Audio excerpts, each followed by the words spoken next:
Oh.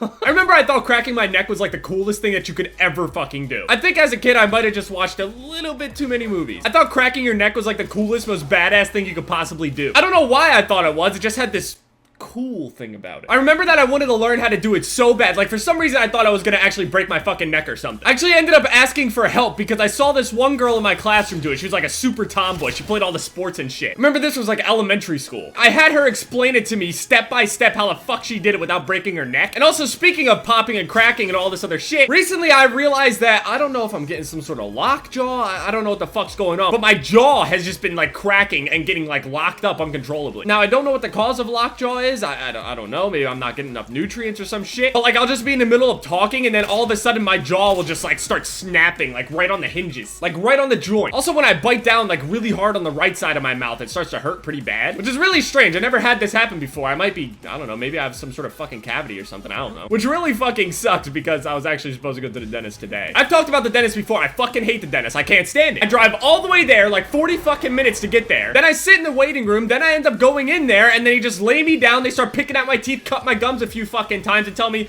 hey, you did a good job with your teeth, you may go. And I'm sitting there with my mouth half numb, tasting like blood and fucking toothpaste, and then I drive 40 minutes back while getting half car sick from the taste in my mouth. Fuck the dentist, dude. I can't stand it. I'm sorry. Maybe if it was like right uptown and if they didn't go Friday the 13th on my bottom lip, then maybe I would want to go. But instead, every single time I gotta leave the place looking like I just got in a fight with fucking Kimbo. No, nope, not doing it. I never really had a problem trusting surgeons and dentists and shit like that before, but you know, I go on the internet and then I see all of these horrible, horrible videos of terrible, terrible things that surgeons have done. Dentists included, accidents and all sorts of shit, and just, the internet is a bad place. If you're scared of certain things or you think you're pregnant or some shit like that, I'm telling you, like, the internet can convince you, a man, that you're actually pregnant somehow. Because all the symptoms are like super fucking vague and like everything could apply to it. And of course you just sit there and think of the fucking worst. You're able to self-diagnose yourself with all sorts of terrible fucking diseases based off of goddamn Wikipedia. At one point I was convinced I had testicular cancer because one of my balls were bigger than the other one. I thought I had some minor case of elephantitis or some shit. I remember when I went for a sleep apnea test, it was like a sleep study thing to see if something was wrong with me, if I had sleep apnea, if I was like a narcoleptic or something like that, because I was constantly falling asleep in school. And no, nothing was really medically wrong with me other than the fact that I was just completely uninterested in anything. So it just bored the shit out of me and I just